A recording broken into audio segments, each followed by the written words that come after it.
കൊല്ലം കരുനാഗപ്പള്ളി സന്തോഷ് കൊലക്കേസിൽ 5 പേർ പിടിയിൽ. ഓച്ചിറ മേമന സ്വദേശി രാജപ്പൻ, ഇയാളുടെ സുഹൃത്ത്, മറ്റ് 3 പേർ എന്നിവരാണ് കസ്റ്റഡിയിലുള്ളത്.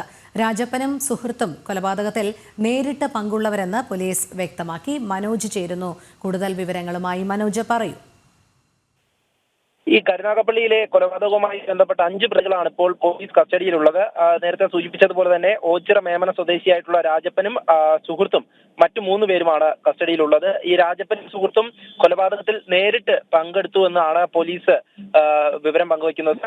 അതോടൊപ്പം തന്നെ മറ്റ് 3 പേരുടെ ബന്ധം പരിശോധിച്ചു വരികയാണ്. ഈ പ്രതികൾ പിടിയിലായത് കൊല്ലം, ആലപ്പുഴ ജില്ലകളുടെ അതിർത്തി പ്രദേശത്ത് നിന്നായിരുന്നു. കഴിഞ്ഞ ദിവസം പുലർച്ചെയോടെയാണ് ഈ കൊലപാതകം നടക്കുന്നത്. ഇതോടൊപ്പം തന്നെ മറ്റൊരു യുവാവിനെയും ഇവർ ഇത്തരത്തിൽ കൊലപ്പെടുത്തുവാൻ ശ്രമിച്ചിരുന്നു. എന്തായാലും ഈ ഒരു കേസുമായി ബന്ധപ്പെട്ട് പോലീസിന്റെ അന്വേഷണം തുടരുകയാണ്. അതോടൊപ്പം തന്നെ പ്രധാന പ്രതികൾ പിടിയിലാവാനുണ്ട് എന്നുള്ളതാണ്. ആലപ്പുഴ സ്വദേശിയായിട്ടുള്ള പങ്കജ് ഉൾപ്പെടെയുള്ള പ്രതികൾ ഇനിയും പിടിയിലാവാനുണ്ട്. കേസിൽ രാവിലെ തന്നെ പോലീസ് 5 പ്രതികളുടെ ചിത്രങ്ങൾ പുറത്തുവിട്ടിരുന്നു.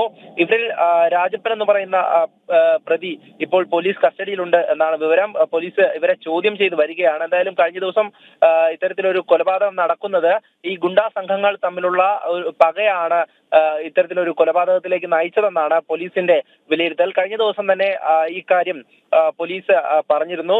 ഇതുമായി ബന്ധപ്പെട്ട് 5 പേർ, അതായത് അതുൽ, പ്യാരി, ഹരി, രാജപ്പൻ, അതോടൊപ്പം തന്നെ ആലപ്പുഴ സ്വദേശിയായിട്ടുള്ള പങ്കജ് എന്നിവരാണ് പ്രതികളെന്ന് ഈ നേരിട്ട് ഈ കൃത്യത്തിൽ പങ്കെടുത്തതും അതോടൊപ്പം തന്നെ പങ്കജ് ഇവർക്ക് കൊട്ടേഷൻ നൽകിയതുമായിട്ടുള്ള പ്രതിയുമാണെന്ന് പോലീസ് കണ്ടെത്തിയിരുന്നു. ഇവർക്ക് വേണ്ടിയിട്ടുള്ള അന്വേഷണത്തിനിടെയാണ് ഇപ്പോൾ ഈ പ്രതികളെന്ന് സംശയിക്കുന്നവർ പിടിയിലായിട്ടുള്ളത്. അതായത് ഇവർക്ക് താമസിക്കാൻ സൗകര്യമൊരുക്കി കൊടുത്തതും അതോടൊപ്പം തന്നെ വാഹനം ക്രമീകരിച്ചു നൽകിയതും ആയിട്ടുള്ള ആളുകളാണ് പോലീസിന്റെ കസ്റ്റഡിയിലുള്ളത്. ഇതിൽ നേരിട്ട് പങ്കെടുത്തിട്ടുള്ള രാജപ്പനെയാണ് കൂടുതലായി പോലീസ് ചോദ്യം ചെയ്തു വരുന്നത്.